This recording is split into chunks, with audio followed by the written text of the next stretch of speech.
네, 오늘도 바쁘신 삶 가운데서도 하나님 앞에 서는 것, 또 하나님 앞에 기도하는 것을 우선순위로 두고 나오신 우리 모든 성도님들을 하나님께서 또한 우선순위로 대하여 주시고 하나님의 귀한 은혜와 축복이 있기를 소망합니다. 약 2년이라는 시간이 다 되어가는 코로나 팬데믹 때문에 마음 편하게 웃어본 적이 언제인지 잘 기억이 나지 않는 것 같아요. 이런 분위기는 개인에게서 가정으로, 또 가정에서 사회로 옮겨갔고, 심지어는 교회 안에서도 이러한 좀 어둡고 조금은 의기소침한 분위기가 이어지고 있는 것 같아서 참 속상한 일이라고 생각을 합니다. 그래서 저는 오늘 여러분들에게 대놓고 아주 마음껏 좀 축복하는 시간을 가져볼까 하는데요. 비록 코로나 팬데믹으로 흉흉한 때이지만 또 기온이 갑자기 낮아져서 좀 움츠러드는 때이기는 하지만 하나님께서 아브라함에게 100세에 낳은 아들 이삭을 통해서 아브라함의 가정과 그의 주변 사람들을 웃게 하셨던 것처럼 하나님께서 우리에게 주신 축복을 다시 한번 우리가 되새기면서 우리 모두가 웃을 수 있는 시간이 다 되기를 주님의 이름으로 축복합니다. 그래서 우리 옆에 있는 분들하고 이렇게 인사하시면 좋겠어요. 당신이 하나님의 축복입니다. 이렇게 한번 인사하시면 좋겠어요.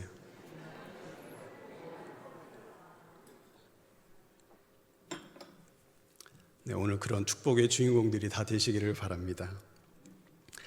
오늘 제가 대놓고 축복의 메시지를 전해드리겠다라고 말씀을 드렸는데 오늘 본문의 말씀을 보시면 에베소 교회를 향해서 바울이 선포하는 축복의 메시지로 시작을 합니다. 1장 3절 말씀입니다.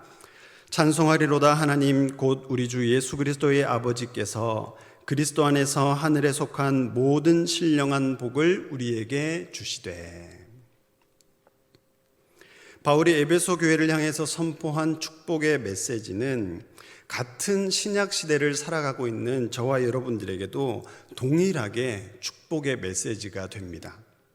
하늘에 속한 모든 신령한 복을 누리시는 저와 여러분들이 다 되시기를 바랍니다. 바울은 하늘에 속한 신령한 복을 주시는 하나님을 찬양하고 있습니다. 여기서 복을 주신다라는 말은 문법적으로는 과거 시제를 쓰고 미래 시제를 쓰고 있는 것이 아니라 과거 시제, 완료 시제를 쓰고 있는 것을 우리가 보고 있습니다. 이것은 앞으로 받게 될 복이 아니라 이미 복을 받았음을 뜻하고 있는데요. 그래서 이어지는 4절부터 14절까지는 앞으로 우리에게 주어질 복이 아니라 이미 우리에게 주어진 복이 무엇인지 그 내용을 하나하나 살펴보면서 우리에게 이야기를 해주고 있습니다. 그것들을 하나하나 한번 살펴보도록 할 텐데요. 우리에게 주어진 신령한 복, 첫 번째는 하나님의 택하심을 받았다라는 거예요. 4절에서 5절 말씀입니다. 곧 창세전에 그리스도 안에서 우리를 택하사 우리로 사랑 안에서 그 앞에 거룩하고 흠이 없게 하시려고 그 기쁘신 뜻대로 우리를 예정하사 예수 그리스도로 말미암아 자기의 아들들이 되게 하셨으니. 우리가 하나님으로부터 누리고 있는 복은 하나님께서 우리를 택하셔서 하나님의 자녀가 되게 하셨다라는 거예요. 창조주이신 하나님께서 우리를 선택하셨다라는 사실 자체도 놀라운 일이지만 우리가 그런 하나님의 자녀가 되었다는 것은 정말로 놀라운 일이 아닐 수가 없습니다. 하나님의 자녀가 되었다라는 말이 이제 우리가 교회 안에서 쉽게 하는 어떤 관용우처럼 되어버렸기 때문에 우리가 그 감격과 감동과 가치를 쉽게 간과할 때가 있지만 곰곰이 생각해보면 창조주이신 하나님의 자녀가 되었다는 사실, 우리가 생각하면 생각할수록 정말 어마어마한 일이 아닐 수가 없거든요. 그래서 우리 이 시간 한 번 더 인사하기를 원하는데 옆에 분들에게 이렇게 인사하십시오. 어마어마하신 분을 못 알아뵀습니다. 이렇게 한번 인사하시면 좋겠어요. 어마어마하신 분들이에요, 다들. 그냥 이렇게 평범하게 있으니까 정말 평범한 사람처럼 보여서 그렇지 어마어마하신 분들입니다. 그리고 우리가 누리고 있는 신령한 복 두 번째는요, 거저 주시는 은혜를 받았다라는 거예요. 6절 말씀이죠. 이는 그가 사랑하시는 자 안에서 우리에게 거저 주시는 바 그의 은혜의 영광을 찬송하게 하려는 것이라. 앞서 말씀드린 것처럼 우리가 하나님의 자녀로 택하심을 얻은 것은 우리가 어떤 자격을 갖추었기 때문이 아니라 하나님의 거저 주시는 은혜 때문이에요. 여러분들이 이 교회에 오시기 위해서 이렇게 토익 토플 시험을 치셨습니까? 오늘 이 자리에 오시기 위해서 여러분들이 체력 검정을 하셨어요? 그렇지 않잖아요. 하나님의 거저 주시는 은혜 때문입니다. 우리는 다 공짜 좋아하잖아요. 여러분들은 별로 안 좋아하세요? 저는 좋아하는데요. 그런데 거의 다 그런 것은 아니지만 대체로 공짜로 주는 것들이 그렇게 품질이 좋지는 않잖아요. 또는 공짜로 받기는 받았는데 그 뒤에 어떤 꿍꿍이가 있던지 그런 것들이 있잖아요. 그런데 하나님께서 우리에게 거저 주시는 것들은, 하나님께서 우리에게 거저 주신 은혜는 그렇지 않더라는 거예요. 질이 낮거나 어떤 꿍꿍이가 있지 않더라는 것이죠. 그래서 이 은혜가 얼마나 크고 놀라운지를 우리 삶 속에서 깨닫게 되면 하나님의 은혜와 영광을 찬양하지 않을 수가 없게 되는 거예요. 그 가치를 발견하는 사람들은 은혜와 영광을 찬양하게 되어 있다라는 것이죠. 그것이 우리가 받은 두 번째 은혜입니다. 그리고 그 은혜와 영광이 무엇입니까? 그것이 바로 우리가 받은 세 번째 축복인 속량, 곧 죄사함입니다. 7절 말씀입니다. 우리는 그리스도 안에서 그의 은혜의 풍성함을 따라 그의 피로 말미암아 속량, 곧 죄사함을 받았느니라. 우리가 속량, 곧 죄사함을 받았다라는 말은 하나님과 틀어진 관계가 올바르게 되었다는 거예요. 죄로 인해서 하나님과 단절되었던 관계가 회복되었다는 거예요. 죄로 인해서 하나님과 일그러졌던 우리의 관계가 바르게 되었다라는 겁니다. 여기에는 우리의 어떠한 공로도 없고 오직 하나님의 은혜의 풍성함을 따라 이루어진 것이죠. 이어서 우리에게 주어진 신령한 복 네 번째는 그 뜻의 비밀을 알려주신 것입니다. 9절 말씀입니다. 그 뜻의 비밀을 우리에게 알리신 것이요 그의 기뻐하심을 따라 그리스도 안에서 때가 찬 경륜을 위하여 예정하신 것이니. 원래 비밀이라고 하는 것은 감추어지는 거예요. 비밀은 감추어져 있기 때문에 가치가 있는 겁니다. 바울이 지금 여기서 말하고 있는 비밀은 하나님께서 정하신 때에 가까워진 경륜, 하나님의 통치를 말하죠. 하나님의 다스리심을 말하는데 그때를 위해서 예정된 것으로서 오직 하나님만이 아시는 거예요. 그날과 그때는 아무도 모르나니 천사도 모르나니 오직 아버지만 아시느니라. 성경에 그렇게 이야기하고 있지 않습니까? 그런데 그 비밀을 우리에게 알려주셨다는 거예요. 감춰진 것들을 우리에게 보여주셨다는 거예요. 계시하시고 드러내셨다라는 것이죠. 그 비밀이 무엇입니까? 그것이 우리가 받은 다섯 번째 신령한 복입니다. 때가 차면 하늘과 땅에 있는 모든 것이 그리스도 안에서 하나가 된다는 거예요. 10절 말씀입니다. 하늘에 있는 것이나 땅에 있는 것이 다 그리스도 안에서 통일되게 하려 하심이라. 그리스도 안에서 통일되게 하려 하심이라. 이것은 그리스도 안에서 이루어질 하나님의 나라를 말합니다. 새로운 나라가 일어날 것이 분명하면 우리가 어떤 준비를 할 수 있잖아요. 그 나라에서 필요로 한 것들을 우리가 챙겨볼 수 있지 않습니까? 그러니까 그 비밀을 미리 아는 것이 우리의 복이 되는 거예요. 하나 되는 것, 연합되는 것은 에베소서에서 다루고 있는 중요한 주제 가운데 한 가지입니다. 예수님은 화평이시기 때문에 막힌 담을 허시고 둘이었던 몸을 한 몸으로 만드시는, 그렇게 화목하게 하는 일을 하신다. 에베소서에 그런 말씀들이 있죠. 그리고 그리스도가 머리가 되시고 온 몸과 각 마디가 서로 연결되고 결합되어서 한 몸을 이루게 되죠. 이것도 에베소서에서 다루고 있는 이야기입니다. 이처럼 그리스도 안에서 화목되고 하나가 되는 것은 하나님의 통치에 의해 펼쳐진 세상이 어떠할지를 우리로 하여금 기대하게 만들잖아요. 단절되고 무너졌던 것들이, 끊어졌던 것들이 화목되어지고 연결되어지고 연합되어지는 것, 그것이 하나님의 나라에서 일어나는 일들이라면 지금 이 세상을 살아가면서 우리가 단절되고 소외되고 아파하고 괴로워하는 이 모든 것들을 떠나서 연합되어지고 하나가 되어지는 그런 일들을 우리가 기대하게 되지 않겠습니까? 또한 우리가 누리고 있는 복 여섯 번째는 하나님의 상속자가 되는 거예요. 11절 말씀입니다. 모든 일을 그의 뜻의 결정대로 일하시는 이의 계획을 따라 우리가 예정을 입어 그 안에서 기업이 되었으니. 여기서 기업이 된다라는 말을, 기업이 된다고 할 때 기업이라는 말에 원래 담겨져 있는 의미는 제비를 뽑다라는 뜻입니다. 이것은 가나안 땅에 들어갔던 이스라엘 백성들이 각 지파별로 땅을 분배받을 때의 모습을 우리로 하여금 생각하게 하죠. 이것은 곧 하나님께서 약속하신 유산을, 하나님께서 준비하신 것을 우리에게 나누어 주신다는 거예요. 우리가 하나님의 자녀로서 상속자가 되었다는 겁니다. 다른 사람도 아닌 하나님의 상속자가 되었다는 것은 정말로 설레는 일이 아닐 수가 없지 않습니까? 그리고 우리에게 주어진 신령한 복 마지막은 구원의 약속을 받았다는 거예요. 13절에서 14절까지 말씀입니다.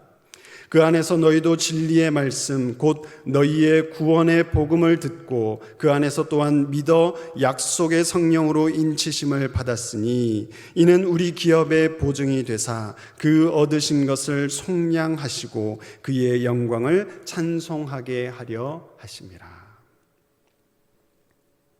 우리가 하나님의 상속자가 되었습니다. 그리고 그것을 통해서 우리가 상속을 받을 거예요. 그런데 이 모든 사실을 누가 보증하고 있습니까?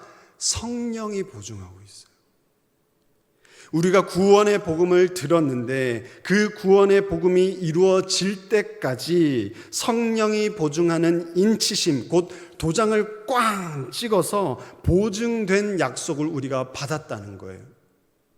그것이 이루어질 때까지 우리에게 이렇게 보증되어 있는 사실이 있다라는 겁니다. 이것은 반드시 이루어진다는 뜻과 같은 거예요. 다시 말해서 우리가 반드시 예수님을 통해 구원을 받을 것이라는 확신의 말씀인 것이죠. 아멘이십니까? 구원을 확신하십니까? 그것이 우리가 받은 신령한 복이라고 성경은 이야기합니다. 지금까지 열거했던 이 모든 것들이 우리에게 주신 하나님의 신령한 복이에요. 함께 예배드리는 우리 모두의 삶에 이러한 복이 가득하기를 축복합니다. 오늘 한 번 더, 제가 오늘 대놓고 축복한다 그랬잖아요. 옆 사람에게 한 번 더 인사해 보십시오. 축복합니다.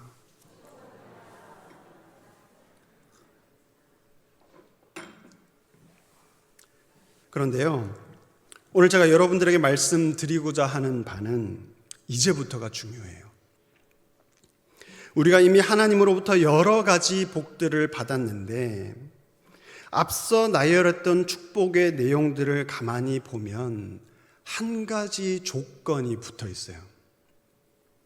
그 조건이 얼마나 중요한지 오늘 우리가 보았던 본문에서 8절과 14절을 제외하고 거의 매 구절마다 강조되고 있는 것이 한 가지 있는데 혹시 찾으셨습니까?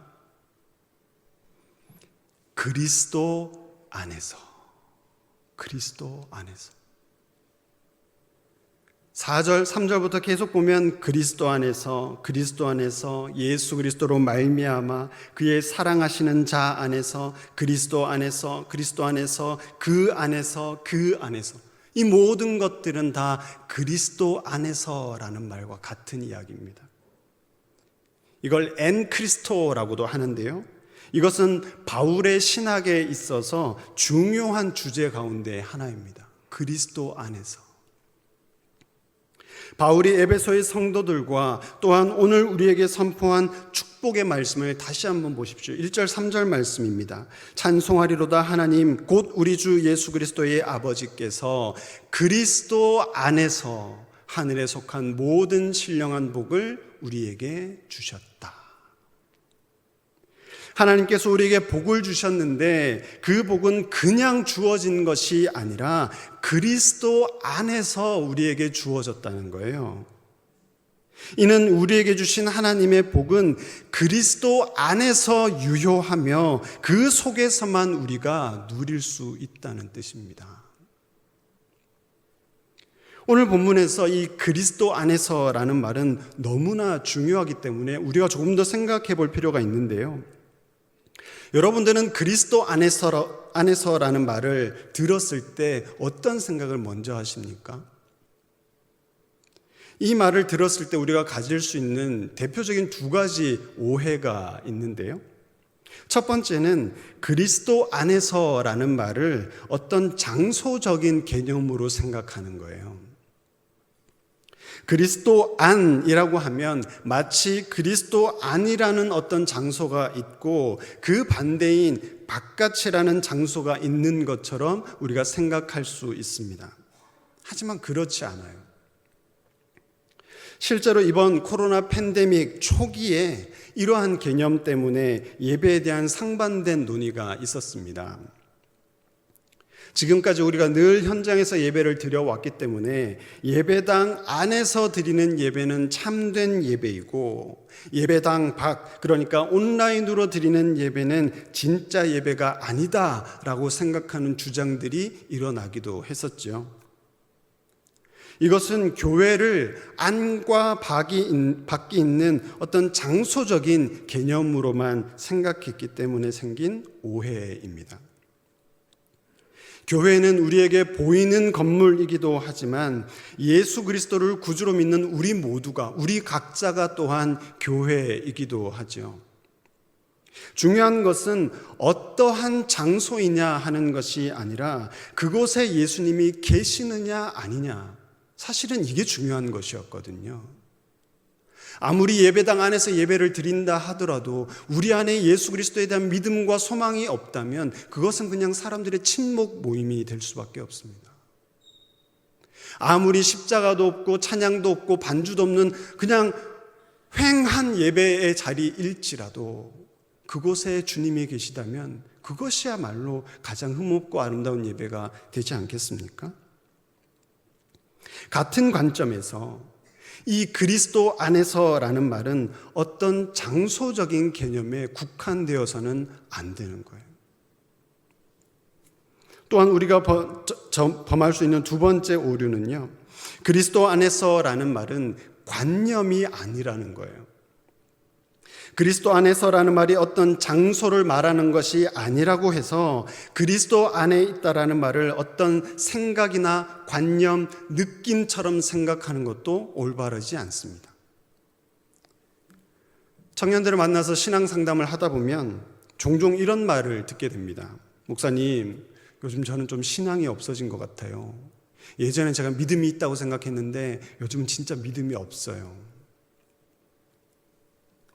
사실 이런 마음은 우리 청년들뿐만이 아니라 저를 포함한 모든 신앙인들이 한 번 정도는 가져봤던 마음이지 않습니까? 그런데요, 믿음은 있다가 없다가 하는 것이 아니에요. 믿음은 어떤 생각처럼 있다가 없다가 하는 것이 아니고 또한 어떤 에너지와 같아서 충만하기도 하고 바닥이 나기도 하는 것이 아닙니다. 감히 말하자면 믿음은, 신앙은 지향이라고 할 수 있습니다. 표준 국어 대사전에 따르면 지향이란 어떤 목표로 뜻이 쏠리어 향함 또는 그 방향이나 그쪽으로 쏠리는 의지라고 정의를 내려놨더라고요. 의지는 에너지가 아니잖아요.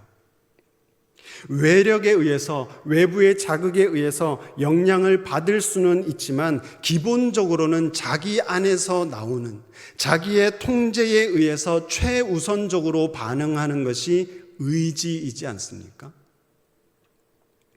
그렇게 본다면 믿음은 자신의 의지가 있는 한 결코 사라지지 않는 것이죠.